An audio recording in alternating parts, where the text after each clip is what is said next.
Just wait for a couple more people to get in. Oh, Kika.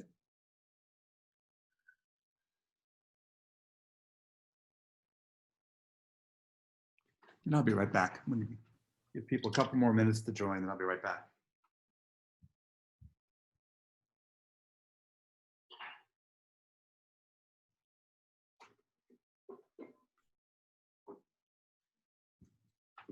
I need my fuel.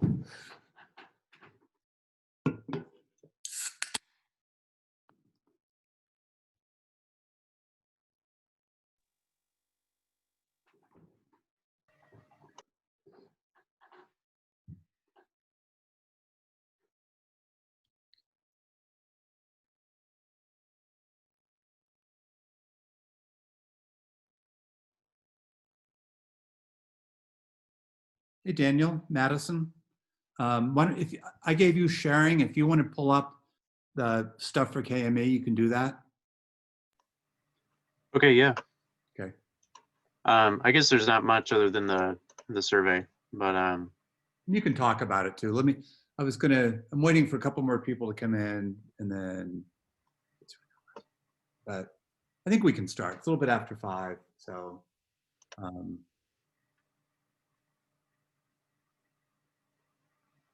okay, so yeah, do you want me to go ahead and start then? Yeah. All right, so I'll go ahead and turn my video on too. So I'm the Vice President of Kappa Mu Epsilon this year, and so KME is the Mathematics Honor Society on campus, and so we're trying to do recruitment this semester.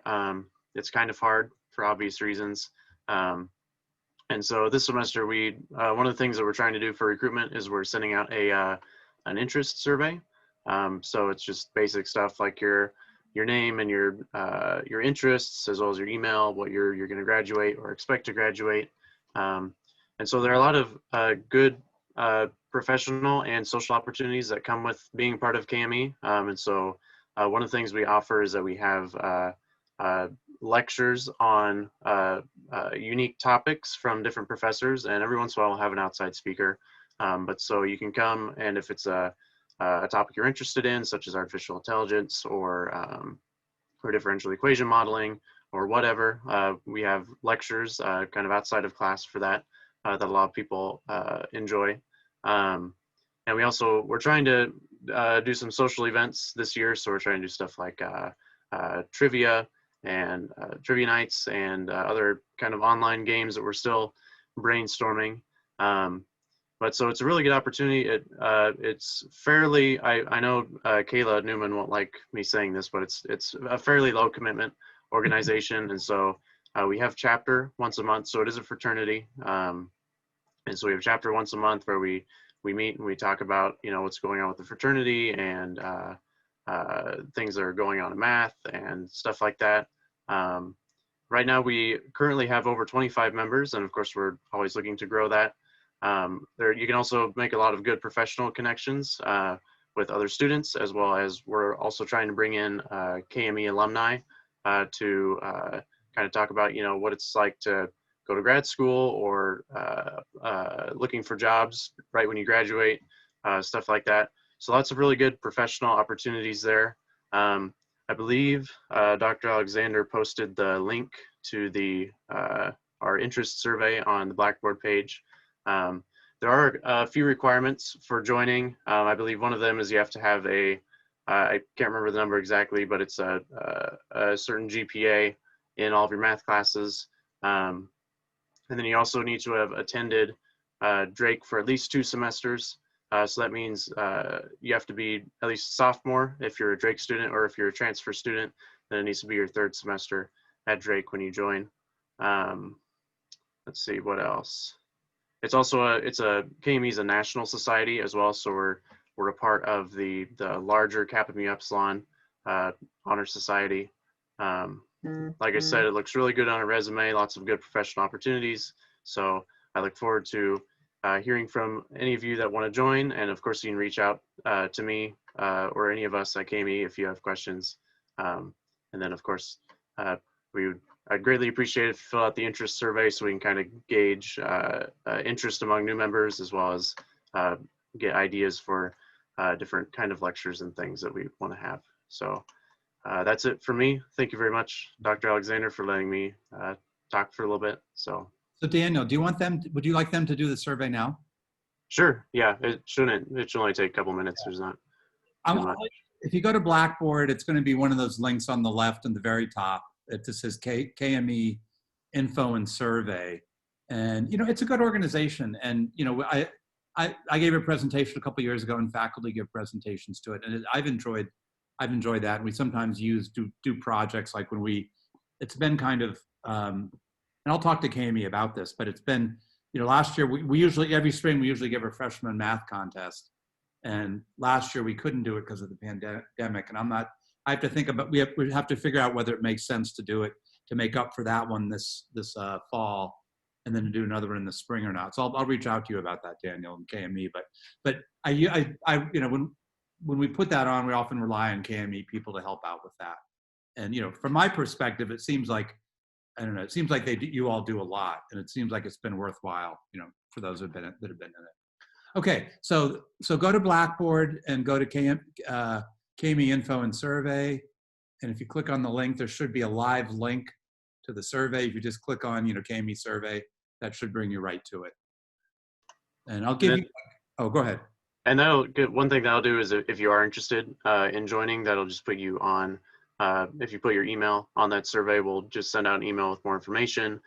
We are having recruitment is I think it's September. I can't remember what the date is, but we'll send out more information in an email. So. And the survey they're not signing up for it. It's just for you to find out what Drake students in general, not just necessarily potential KME people, might be interested in, right? Right. Yep. And there's no financial obligation for filling out the survey or anything, right? Yep. There is a small financial obligation for joining the society, though. But and sometimes, you know, depending on what money we have in the department, you know, the budget's lower this year, as I'm sure you have experienced. But sometimes, if there's people that can't afford it, you know, we've been able to come up for ways to do that. But we expect it's not. I don't know how much it is, but it's like a one-time thing. I think it's like $27 or $29. It's something like that. So but we've been able to help people in the past. So if that's an issue, you could reach out to Daniel or reach out to me, you know, if you want to join, but just can't afford it. And we'll see what we can do. Okay, so I'll let you do it. Just when you're done, if you just like, you know, indicate on the chat that you're done.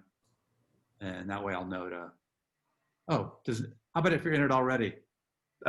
You can fill out the survey if you want to.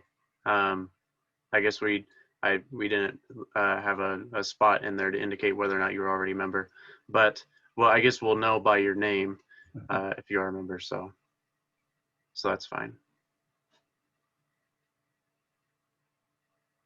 Yeah, thanks, Dr. Alexander, and thank you everybody for filling out the survey. I greatly appreciate it. So.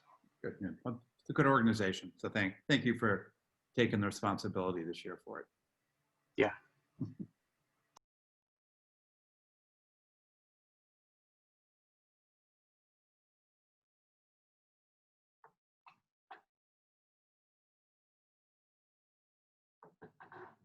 going to step away for a second, and then I'll be back in just a minute.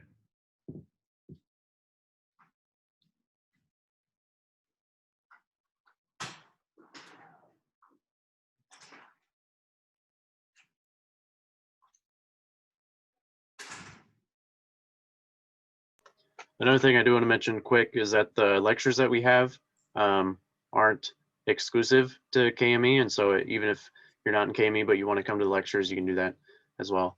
And Molly, the president, is Kayla Newman this year. So it was Claire Peterson last year, so this year it's Kayla Newman.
Okay, it's about 5:15. Are there still people working on it? Not everybody's responded, and that's fine if you're uh, if you're still working on it. Just let me know. I'm assuming maybe some people didn't say Dan.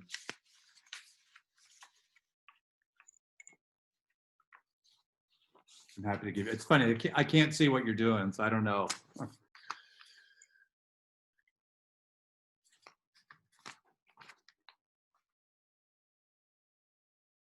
I'm going to assume that you all are done then.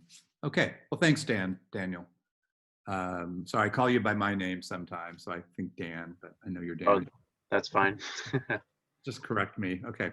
So I have the projects figured out, and hopefully we get it to the last part of class today. I'm going to save some time for that.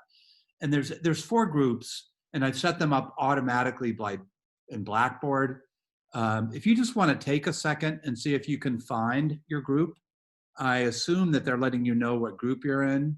You might have to go down to users and groups, but just take a couple of minutes and make sure that you can find your group.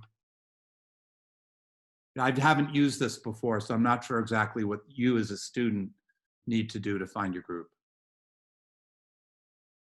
But there's a tab under course management that says users and groups. So I think if you just go to groups, it'll give the groups, and then I think it identifies which one you're in. Yeah, I think it works. Okay. So found it, good. And so I'll vary these groups, and I'll just say a little bit about how they're structured. The idea is that you can communicate with each other. You can use Blackboard Ultra. So I was going to leave it up to you to sort of video conference, and I'll have a short rubric. I'll discuss with you individually what I want, and then we're going to devote all of class time on Thursday to working on these presentations, and then we're going to give them next Thursday. So today will be mostly class. I'll introduce it. Just briefly, what you're going to do. I'll meet with each of you, but Thursday we'll do we'll do it, and I'll have a schedule. What I hope you do is just come to class, and then I will meet with each group during class. There's probably about 15 minutes with each group, and I'll answer questions and can talk about what the math is going to be, so you can get it. And I've tried to make these first ones fairly simple, and I provided some resources for you to be able to answer the questions. And so we'll just have to see how it goes, and we can adjust if it's not enough or too much. We'll do some debriefing after, and then I'll adjust it for the next one. So that's one of the things I want to do today. I want to finish the Egyptians, and then I'm going to begin with the Babylonian number system, just that, and then between now and next Tuesday, I'll have the lecture on the Babylonians, the introductory lecture, like we did with the Egyptians. And then next Tuesday, we'll dive into more detail with the Babylonians. All the presentations are going to be involving the quadratic equation, which the Babylonians treated in I think, really interesting ways. And then got that. Just want to make sure I'm covering everything. I'm recording the lecture, and I put a YouTube video. I think that might be easier to view than bandwidth, and I don't have to store it. And so let's see. Yep. Yeah, and I mentioned that okay, good. Okay, so I'm going to try GroupWorks today. It's going to be I'm going to set groups, and it's the one thing I can't do is bring the document camera into the group. I'll just have to use the whiteboard, which won't be as satisfying or as quick, but I'll do my best with that. And so what you want to do to start with is just to download the handout number 4. It's called A Taste of Egyptian Algebra, and do that. And I'm going to set up the 4 groups, and so you'll each be in. There'll be 4 groups, 4 people each, randomly assigned, and I'll just come into the rooms. And if you ping me, you'll see the little question mark in your breakout groups. And if you need me, and click on that and type, that I'll come and find you. Hopefully quickly. So any questions about that? Okay, so I'll form the groups right now.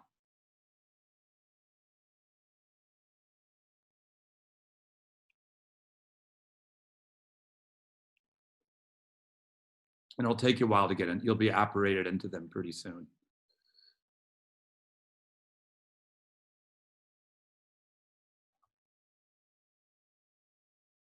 I'm going to move one person around.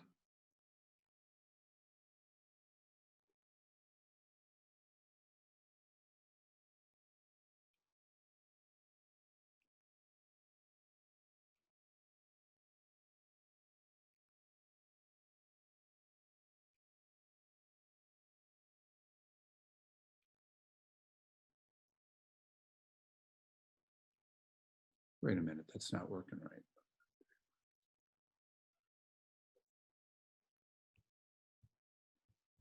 Okay, here we go.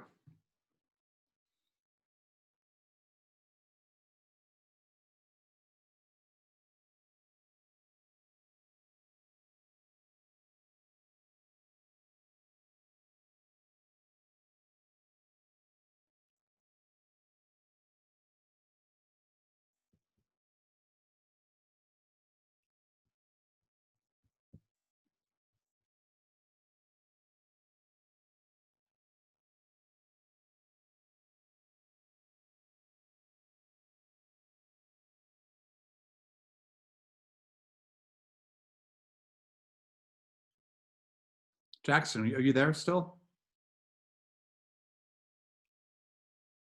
For some reason, it's not moving you into a group.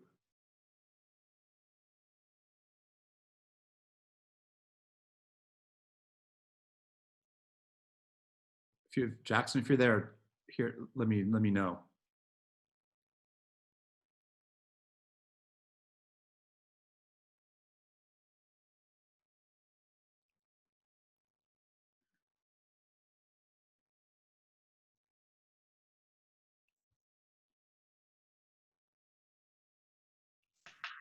Okay.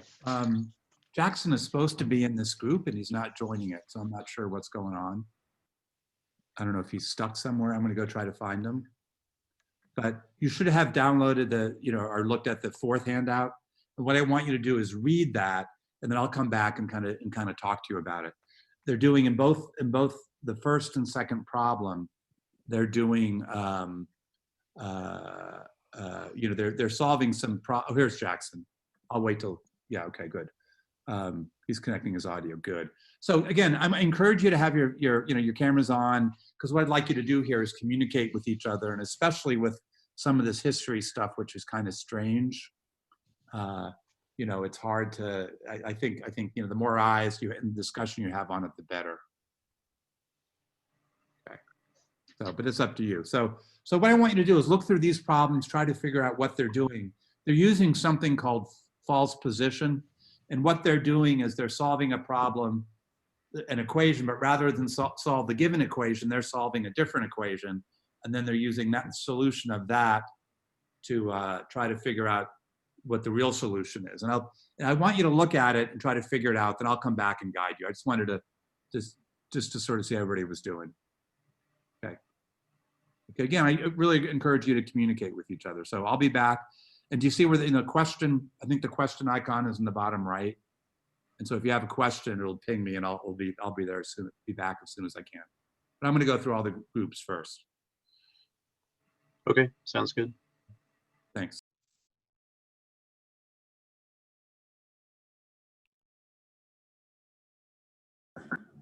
Excuse me, I'm about to sneeze. That's really rude to come in the room and just sneeze. So again, I encourage you to use your cameras and to communicate on this. You should have downloaded the handout number 4. And what it is I want you to read it and try to figure it out. Look on the first one, and the second one works on a similar principle. And the idea is rather than solve the equation they're giving, they're solving a simpler equation and then adjusting the solution based on the original equation. There's a method to it. It's called the method of false position. And then I just want you to look at it for a little bit, and then I'll come back to it. So before I'm going to go to each room and sort of introduce it. Okay. He's on the same page, but questions about it, comments? At least about what I'm. No. Yeah, and I'm thinking that, this history stuff is hard sometimes because it's just, they just think about things a different way than we're accustomed to. And so that's why I think, you communicate with each other, I think you can help each other out. And you know where the help button is, right? The question button. Yeah. Okay, so you can just ping me and I'll come and find you if you need me. But I'll be back before too long. We'll see you in a bit.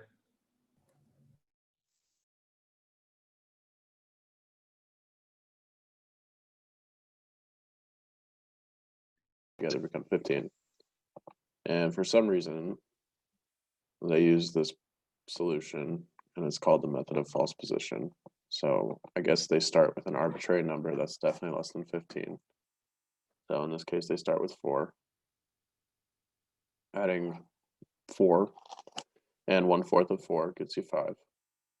Then they ask how many times as 5 must be multiplied to get 15. So multiply 5 is to get 15. So because you have to multiply 5 3 times to get 15, you know 4 has to be multiplied at least 3 times to get to 15 as well. But that won't take you all the way. So here they take you to 12.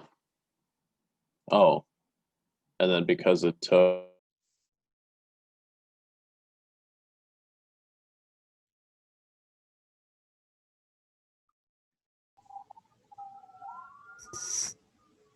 Hey, everybody. Hello, sir. You're looking at number 4. Good. And they're using a method here. I'll come back. I'm just checking with everybody initially, and I'm going to encourage you to sort of talk with one another, leave your mics on, and maybe put your cameras on. These problems, the history problems are weird, and sometimes having more eyes on it, more discussion, can help you figure it out. So just do the first one first, and they're rather than, it's called false position, and rather than solving the given equation, they're solving a simpler version of the equation, and then using that to find the solution. And it's in some ways it's intuitive, but I just want to check in, make sure that you were at work, and then I'm going to cycle back through the groups in a second. I'll answer specific questions. I just kind of wanted to make sure everybody was started, and again, encourage you to share cameras and your mics, just because I think it makes it work better that way. I'll be back in a little bit to get more specific questions. All right.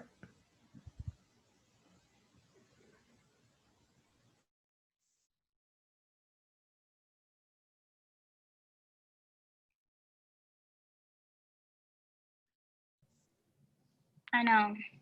Okay. Yeah. Colin, do you want to ask him kind of what you just said?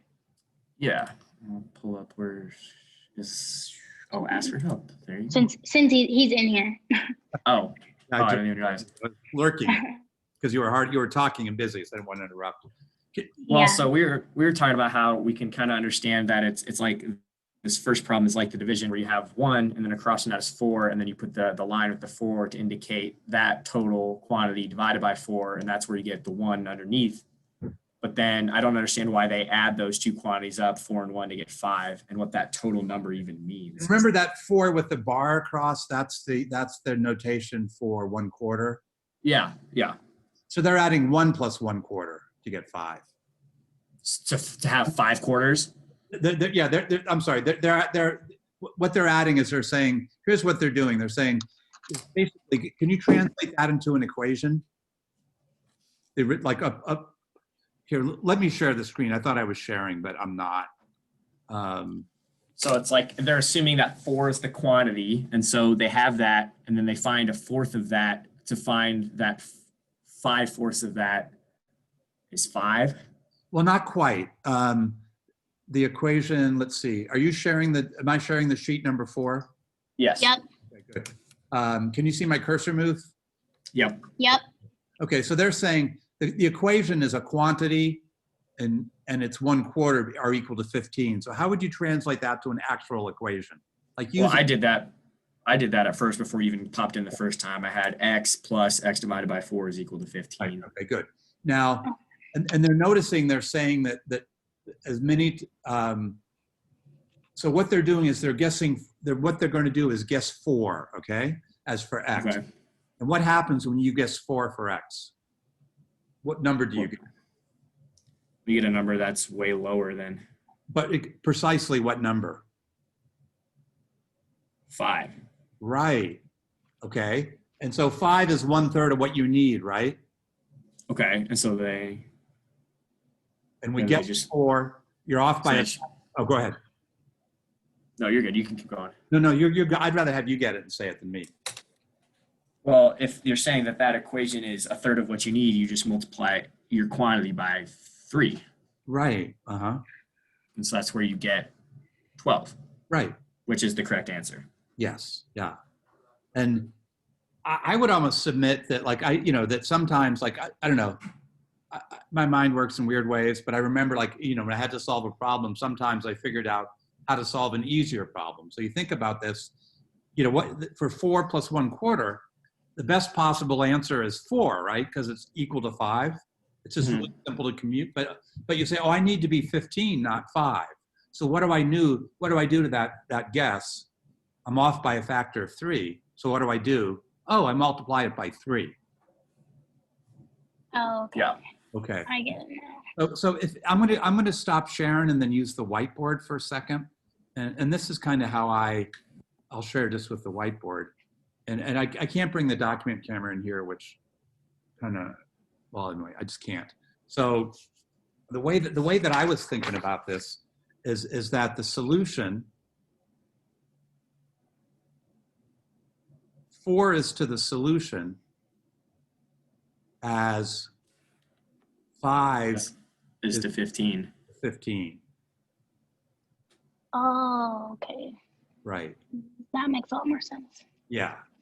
And so you can even, so this is equal to 3. So you say, okay, the solution is going to be, sorry, it's 1/3, right? 4 is to the. Yeah. So then you just then you can just, if you look at this, if you want to get really like equation by it, you can just use that. And then solution, if you solve that proportion, the 12 is the solution. Okay. So what if it were 18?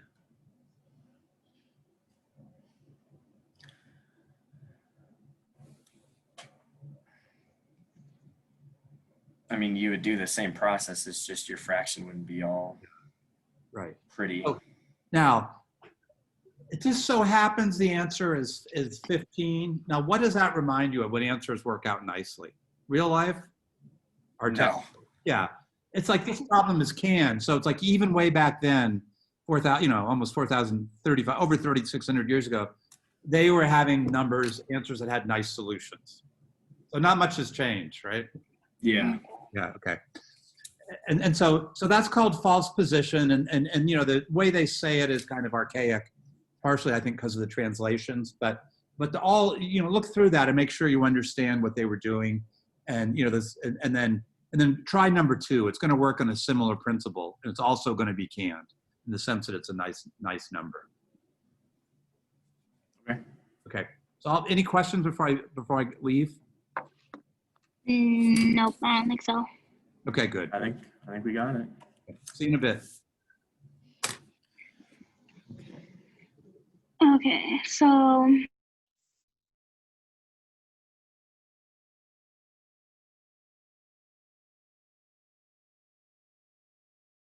is 3/4 the side of the other. Find the sides of the two squares. That makes more sense. Hello. You're good. So you got the first one, okay? Well, we just figured out what the bars mean. Oh, I'm sorry. I should have said that. Yeah, I mentioned that briefly, but I should have gone They're over. the unit fractions, aren't they? Yeah. And in previous classes, I've used that a lot more notation. Since it's on the internet, I'm keeping it simple. But yeah, I should have reminded you. That's 1/4. Yeah, that's sort of the scholarly way they write Egyptian to indicate they're using an Egyptian version of. Mhm. Okay. So did you get the general principle of the first one? You got it right, or not? Yeah. We think so. Tell me what the general principle is. So, because they want to find a number for which you can take, you multiply it by 1/4 and then add that to the original number to get 15. Right. So they just they figure out how to get to 15 from 5, So they multiply it by 3, and then essentially you multiply the other numbers by 3. Yeah.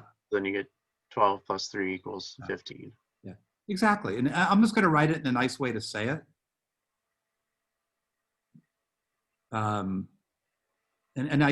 So here's what it is. The solution is to 3. I'm sorry I can't get my document camera in here, but I'll get faster at this as the semester goes.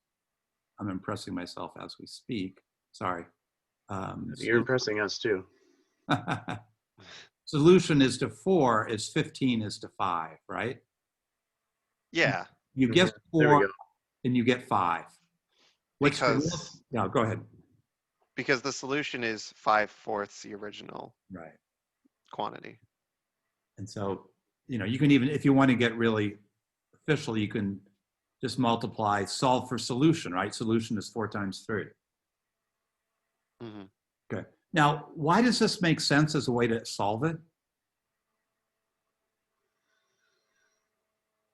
Like, to me, it's like, I did problems like this when I was younger, just because I guess a number and then realize how far my guess was off and then adjust the guess. And I pick 4 because what the 1/4, right? It gets rid of the fractions. Mhm. And so it works out just fine. And oh, 5 times 3 is 15. Now, what does that remind you of, real life or like our school problem? School problem, Yeah. definitely. I think that's why a lot of people think this was a school problem, because all the numbers work out really nicely. Now, what if that were an 18? How would you have to adjust your answer? What would you do to that 4?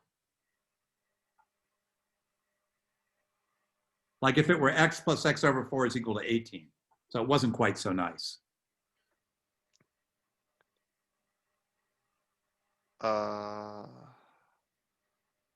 Well, solve for solution.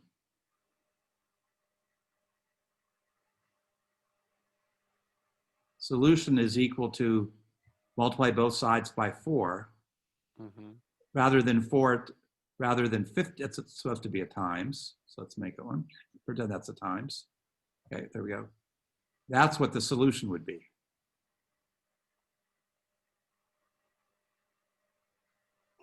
If you were solving 18 instead of 5, or any other number instead of 15. So it's more complicated. 72 over 5. Yeah, it just would be a different, yeah. But they picked, a nice number. The scribe was maybe didn't want to deal with fractions. Who knows? And what they're doing, we think, is demonstrating a methodology that can be used in other situations. But they just picked simple numbers, so you don't get like obsessed about the calculational difficulty. You can focus on what the idea is, which is what a lot of us do. When you explain math to somebody, it's kind of very similar. So that's one reason why they think it might be a textbook.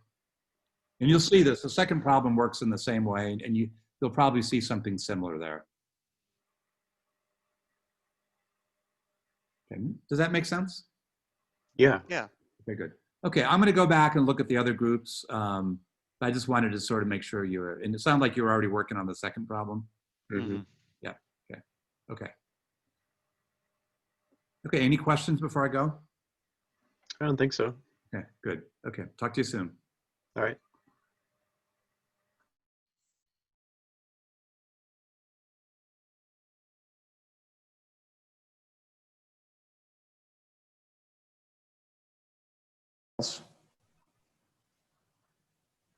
Where'd you get 0.75? Like it's a 2 bar and a 4 bar, so you add them up, right? Right. 1/2 plus 1/4 is 2/4. Or yep. 0.75. Side of one is 0.75 times the side of the other. On the sides. I'm going to interrupt for a second. Somebody wanted help in room 4, so I'm going to just leave. So I interrupted you, so I tell you I was just going to leave. I'll be back in a minute. Sounds good. Okay. Oh, hello, sir.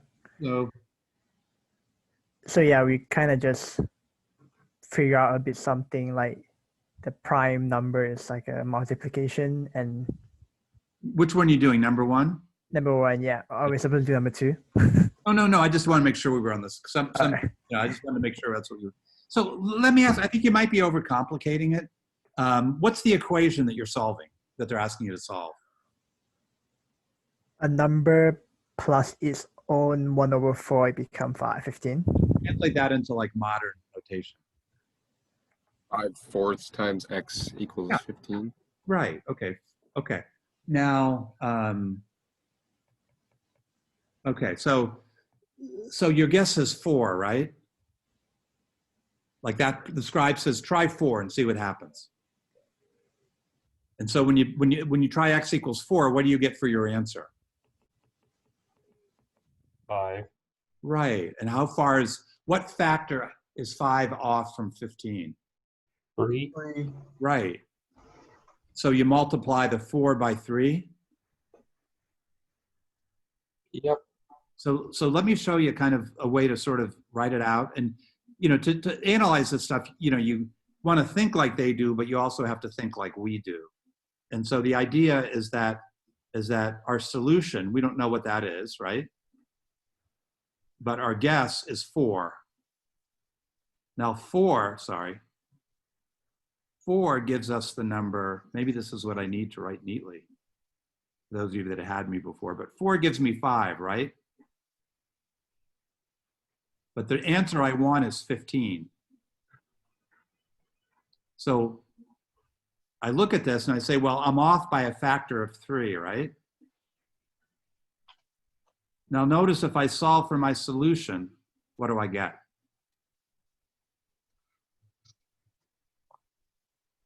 So S for solution over 4 is equal to 3. What's S? 12.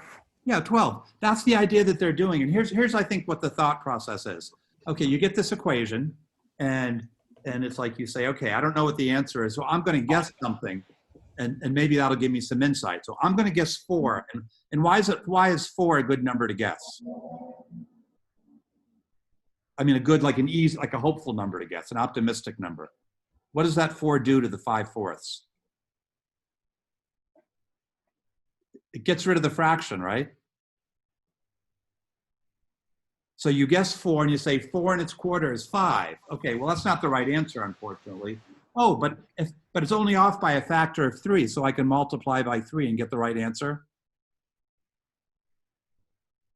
And so it's called false position because you take a false guess and then you adjust it. So what if the answer, does that make sense? Yeah. Yeah. And again, it's not a bad way of thinking about it. That's an 18, by the way. So what if the problem was not x plus x over 4 is equal to 15, but some other number, and I'm just picking 18 randomly. And then, you guess 4, you get 5, but the answer is 18. What would you have to multiply that 4 by?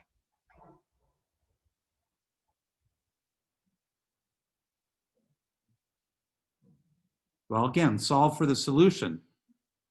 Your solution is going to be equal to 18/5 times 4.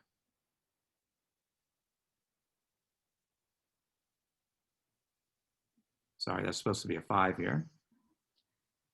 So instead of 15, you would get 72 over 5 with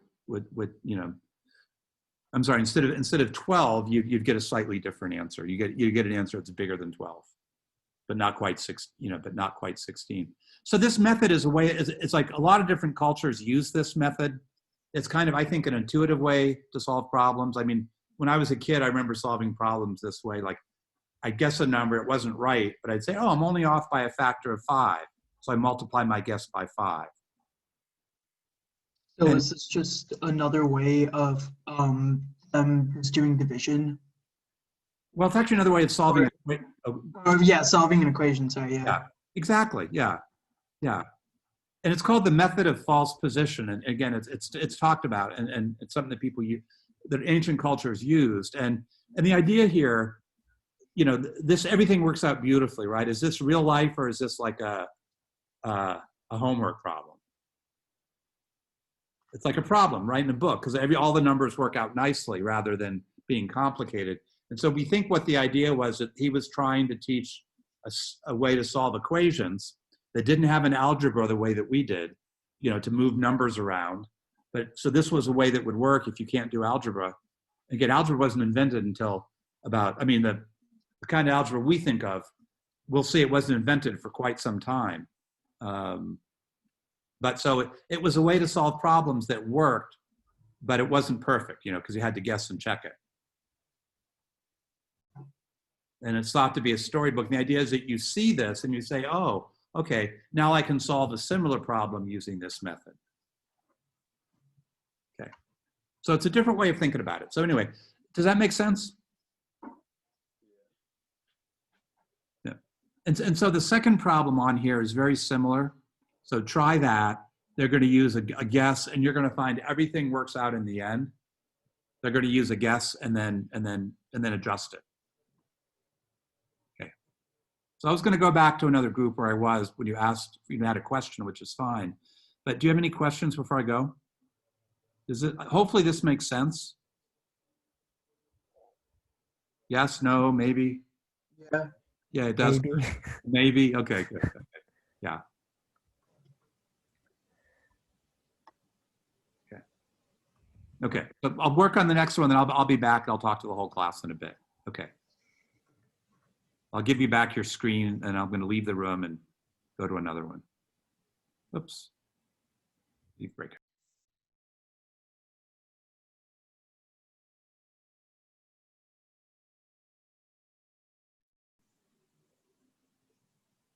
Okay, I'm back. Okay. So you're quiet. Did you figure out the second one? We're thinking hard about it. That's why we're quiet. Did you get the idea behind the first one? Loosely. Let me formalize it for you. Oops. Okay, do you mind if I take over the screen? Oh yeah, no, go ahead. I think you have to request access, right? I think I just do it. Okay. Okay, so I'm going to go to the whiteboard. Oh, I see what you're saying. So would you agree this is the equation that you're solving?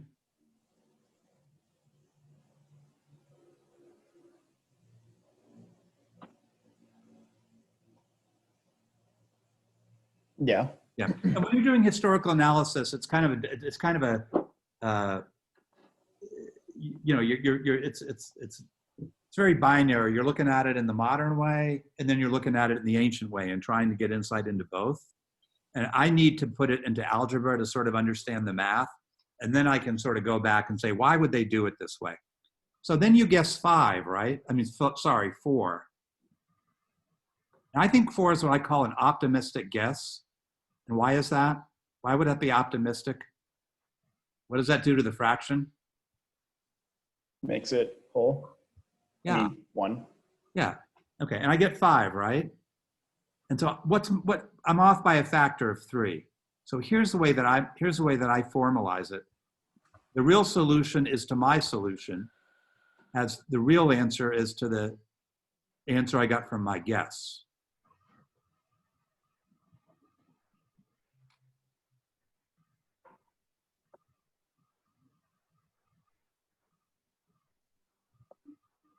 Okay, I'm off by a factor. So what do I do? What do I do to my guess, which is 4, to get the right answer? What do I multiply it by?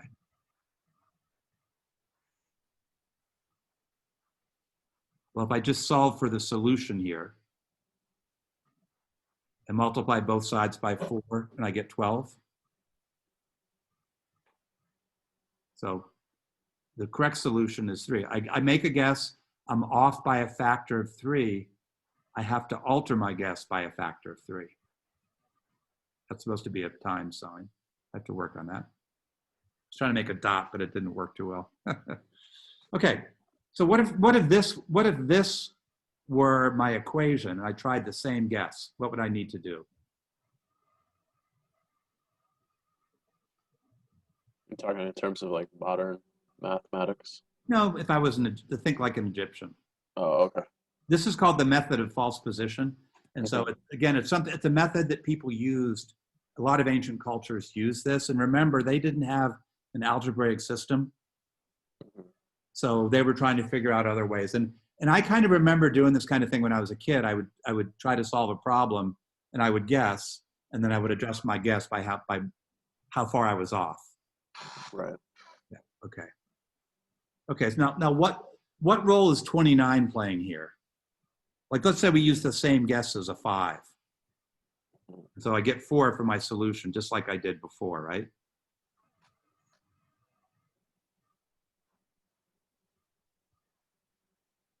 Now, rather than being off by a factor of 3, what's the factor that I'm off by?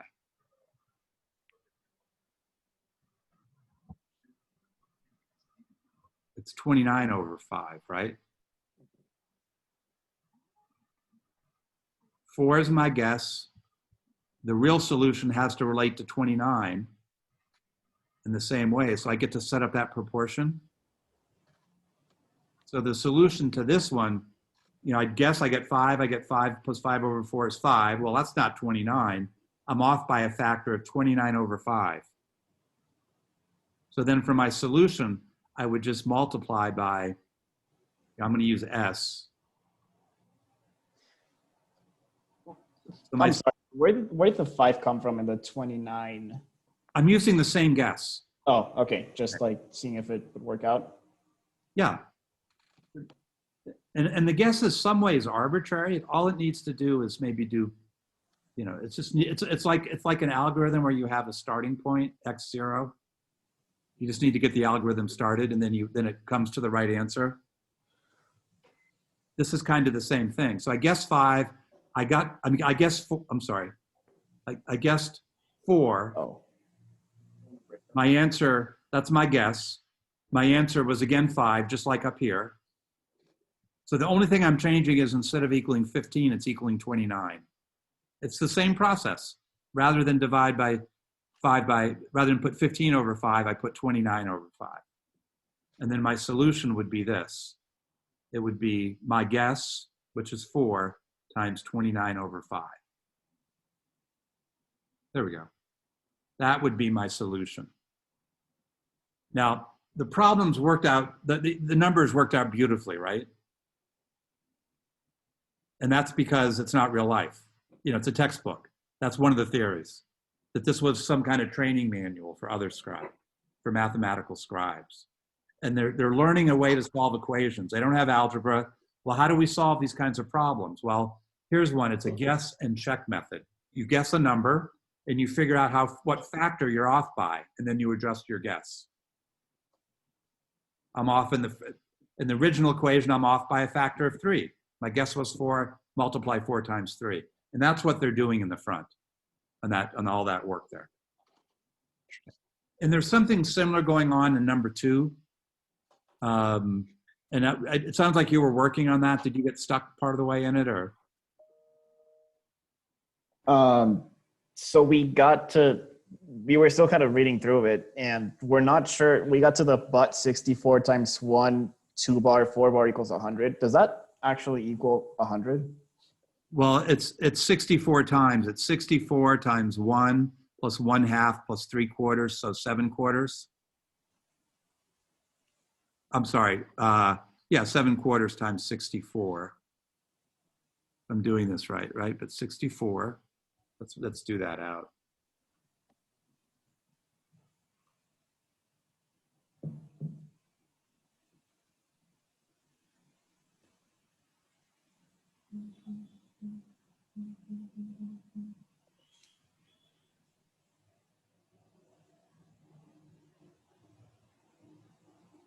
And then remember, it's the squares that equal. Sorry, what they're doing, like a rounding there. Okay. So they're guessing what they're guessing for they're saying, okay, we got 2 squares that equal 100. So I'm going to take 1 for the side of 1 is 3/4. The side of the other is 1. Okay.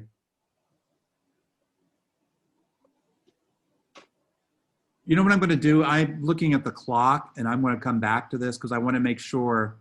Let's just leave it at 1 for right now. I want to make sure that we have time to come back, and I want to talk about the projects a little bit. We'll just come back to this problem at some point. Okay. So I'm going to go back and bring everybody back. I just noticed that I want to have at least a couple of minutes with each group. Okay. So sorry about that.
Okay. Think I'm still, is everybody back? Let's see.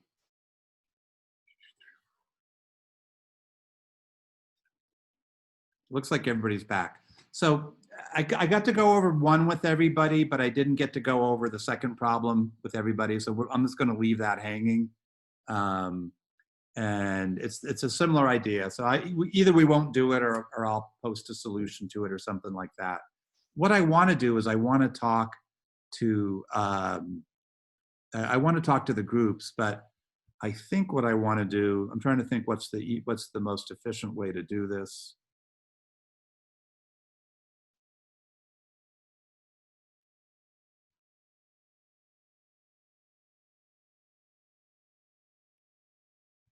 I think what I'm going to do is just talk to the 4 people in each group in front of everybody else, and you all can either like ignore them or listen, because these projects are interrelated. They're all about the quadratic equation. And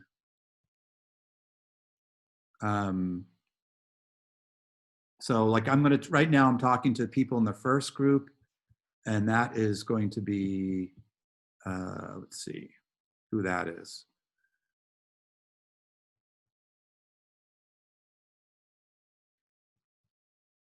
The first group is, and again, these are just arbitrary. Okay, so it's Paul, Nick, Bryce, and Daniel Vizcarra. So I'm focusing on you 4 right now. And so you'll go to presentation projects in Blackboard, look at group 1, and then you'll see this file here. And we'll spend time. I'll have these things preset for Thursday, and I'll meet with each group. Will come into class. I'll set up the groups, and then I'll go with each group and talk about their project. I'll do it briefly, and then I'll keep doing that like we did today. And you can work on it in class. And so what we have here is I'll share this just so you don't have to.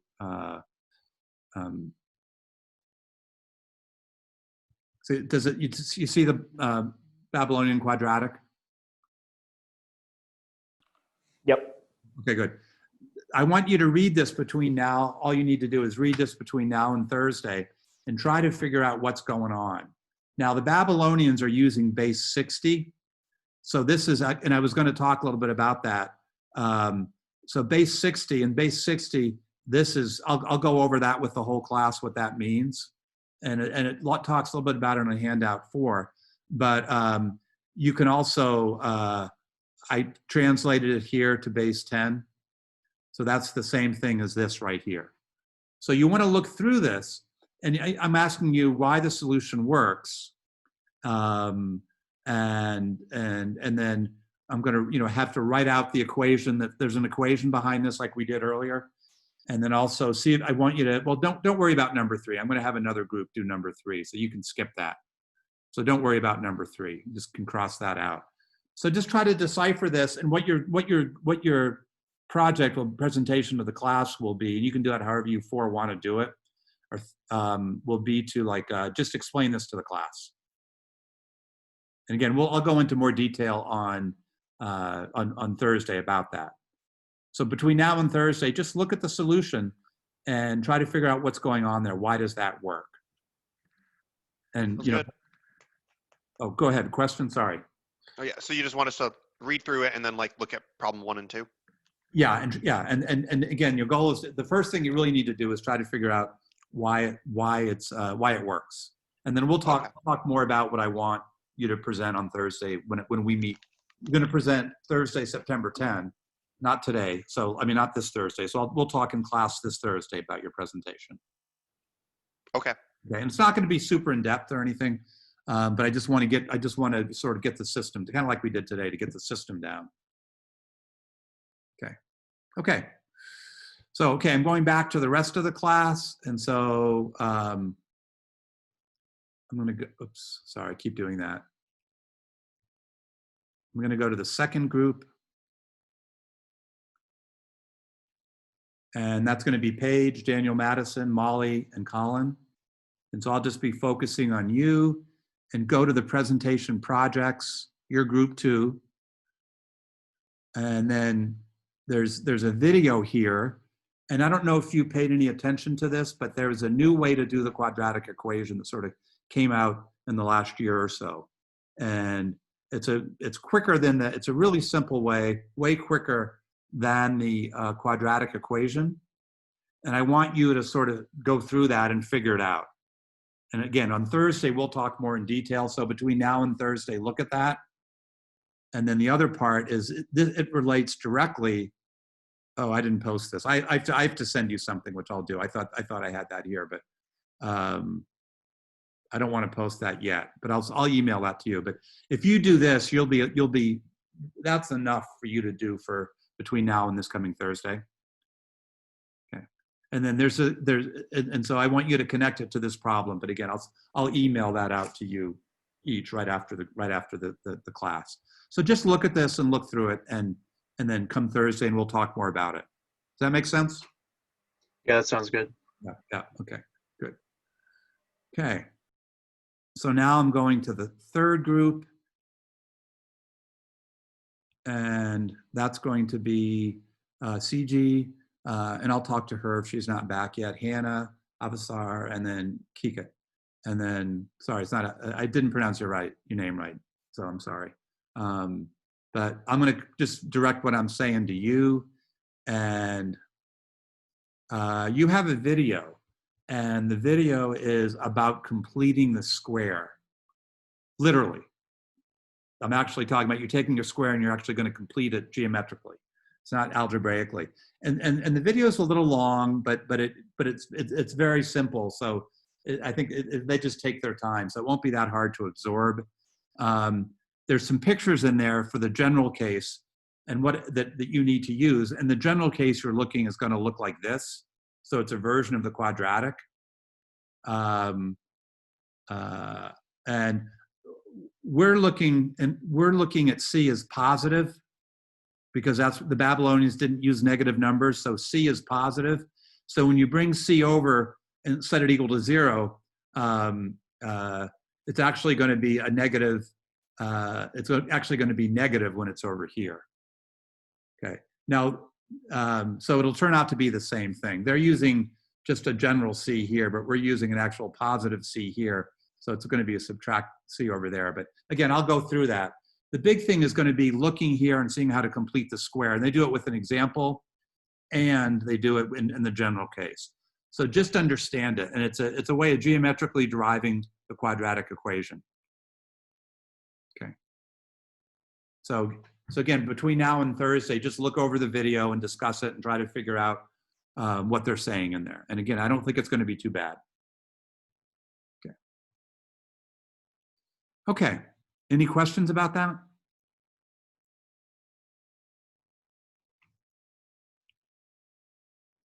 Okay, I'm going to talk to the fourth group, and that's going to be Hannah, Eric, Jackson, and Emma. So, and you have the hardest one, unfortunately. It's just, but I'm going to help you more than I help the others. So I'll make up for it. Okay. So I have something for you to read. It's a handout from a textbook, and I want you to read that between now and Thursday.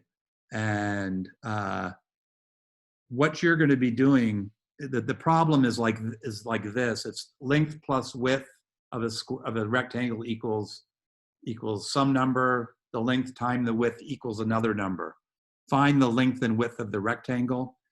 I mean, and then I'll walk. And then there's going to be a geometric procedure which gives you the solution. The algorithmic procedure, the algebra is pretty easy. It's also going to be a quadratic equation. And so it'll take a little bit of time. So I'm going to work a lot more with you probably on Thursday. And again, this is about the quadratic equation. So for Thursday, what I want you all to do is read this and try to make sense of it. If it's not making a lot of sense, don't worry about it. I'll work with you on that on Thursday. But you're going to do a version of completing the square like the other group. And again, the picture, it might be hard to figure out how they got the picture they got and how they use that to solve it, but I'm going to go through that with you. Okay. And again, all these are about solving the equation, the quadratic equation, and I'm going to talk to the whole class about that now. But before I go back, any questions from the fourth group? Okay.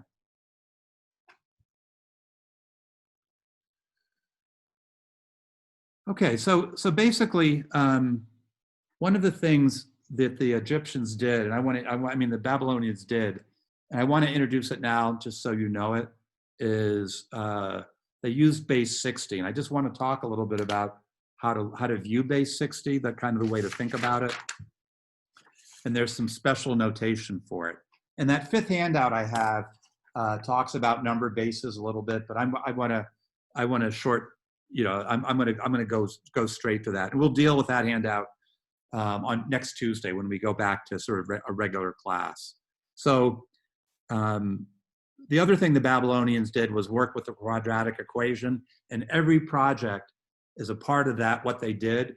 And so I'll let you do your presentations. I don't think they're going to be that long. Like, you know, I don't think they're going to be 15 minutes, maybe 10 minutes, maybe less. And I'll let you all present on, you know, Thursday, September 10, and then I'm going to sort of tie it all together. But you're all doing related topics. And one of the things, the Babylonians didn't have one quadratic equation. We think of it, for example, as this. And then A, B, and C can be positive or negative. The Babylonians had everything had the negative numbers really didn't come about until the 1500s. So it didn't make sense to have a negative quantity. So how can you talk about something that isn't there? And so they didn't use negative numbers. So what a Babylonian might do is look at this equation. And this is B and C are positive numbers. And then they think of this as an actual square of side X. And this is a rectangle at one side X and the other side B. Sorry, I didn't do that very well. I'm trying to make it smaller.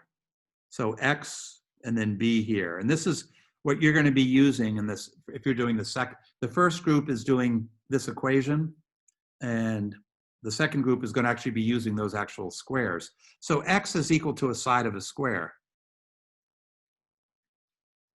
or a rectangle, and then B is the side of a rectangle. So they're physical, sorry, this, I want to make sure that I'm seeing, I'm going to pin myself so I can check myself. Okay. And then C is going to be an area.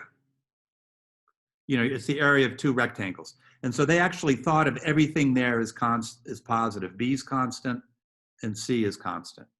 So it's a square plus a rectangle equals an area. They also thought of a square plus an area equals a rectangle. you know, and find out, you know, so they also had equations this way. And when they did that, C would be greater than 0 and B would be also positive.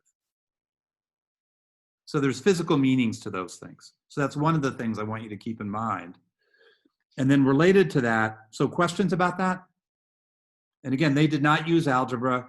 They would say a side of a square plus a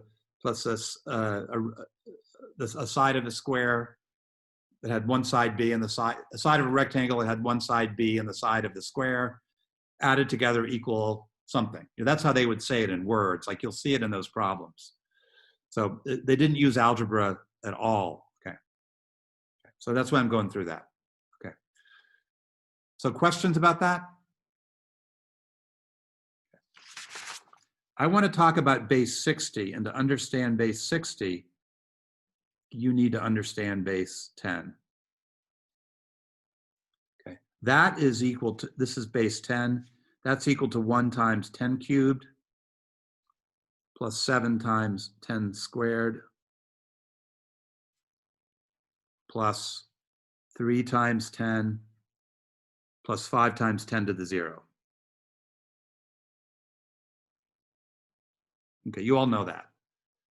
And we're comfortable with that. So in base 60, you have 3 characters, or 4 characters, or 5. I'm going to use A, B, C, and D. This is the 60 to the 0 place. It corresponds to the 10 to the 0 place. This is the 60 to the first power. This is the 60 to the second power. And that's 60 to the third power. And so here's an example. So we have now A, B, C, and D have to be less than 59, but greater than or equal to 0. Just like these numbers all have to be between, I'm going to use D for digit, 0 and 9, one less than the base. These have to be between 0 and 59. And so if we had a number like 32, 15, 35, and you often, instead of a decimal place, people use a semicolon. So this is the place separator. This is the 60 to the first place. This is the 60 place, this is the 60 to the 0 place, what we would call the ones place. This is the 60 to the 1, and then this is the 60 squared, and so forth. So this would be 32 times 60 squared, I'm converting to base 10, plus 15 times 60 plus 35 times 60 to the 0. So this is the notation that scholars use. They separate the places by commas, and they usually they use not a decimal point, but a sexagesimal point. And base 60 is called sexagesimal. And I put some, so sexa for 6 instead of deca. And I put some readings about this. You don't need to know too much about this, but the last thing is that, let's say I have a number like this.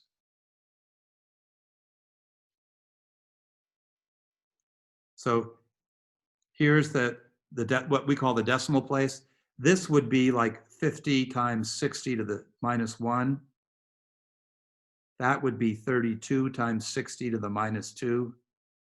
And that would be 35 times 60 to the minus 3. Just like in base 10, anything to the right of the decimal is a negative power of 10. So this is just a quick introduction, so you can sort of, you can also use that handout 5. It has some information on it, and so does the readings. What fraction is this? And this will be it for today. I know it's almost time. What fractions are these things right here? What is semicolon 15? They're quarters. Yeah, it's 1/4, right? 15 over 60. How about this number? This is going to be 15 over 60, 30 over 60, 45 over 60. How about this one right here? That's a third. Now, in base 10, what kind of decimal is 1/3, infinite or finite? It's infinite. 333. How about in base 60? What kind of object is it? Finite or infinite? Finite. Yeah. So they didn't sit down and figure things out this way, but one thought is that a lot of numbers are easier to represent in base 60. You have nice expressions for things. So again, that's a quick introduction. I don't want to take any more of your time. Are there questions about, again, if you look, you can look at handout 5 for more about this. And if you printed handout 5 last night, it has a whole nother page and also has a typo, which I fixed today. I meant to mention that. If you have any questions about the sort of what we're doing, the projects, anything like that, I have a chat question. Okay, got it. It was a private one. Okay. So any questions? If you think you're set for Thursday? I have a question. Yeah, okay. I looked in my group, my presentation group, and I couldn't find the document. Right, you're in group 2, right? Group 1. Oh. It should be a Babylonian quadrat. Oh, maybe I didn't make it available. No, it says available. So if you go to presentation projects, group 1. Yes. Right. And I see something there and it's available. I just see group properties, group tools, and group assignments. Are you in the group thing? Or are you up in the project? You up in the using the Blackboard menu? I think I'm pretty sure I'm in groups because Good. it says presentation 1 group. You want to be groups 1. presentation projects. Oh, okay. Oh, presentation projects. Yeah, I had to do those in a separate. Got it. I found it. My bad. Okay. And I have to put the one for number 3. I have to populate that, which I'll do right away. Oh, actually, I'll do that later on tonight. I promise. Okay. Okay. Everybody else okay? So I know I kept you a little bit. So I don't. Kikat, I don't understand your question. Oh, yeah, I see what you were saying. Yes, thank you. You were helping. Good. Thank you. Okay, good. I get it now. Okay. Okay, so that's it for today. If you have questions and want to stick around, let me know. Otherwise, I'll see you on Thursday. We'll have you come to class, meet with your groups, and it'll kind of be like group work was today, except you'll be working with your presentation groups. And if you get done and you feel pretty good about yourself, maybe we can leave early on Thursday. I have another question I want to ask. Okay, sure. I'll be around for that. I'm going to stop the recording. Thanks, Dr. Alexander.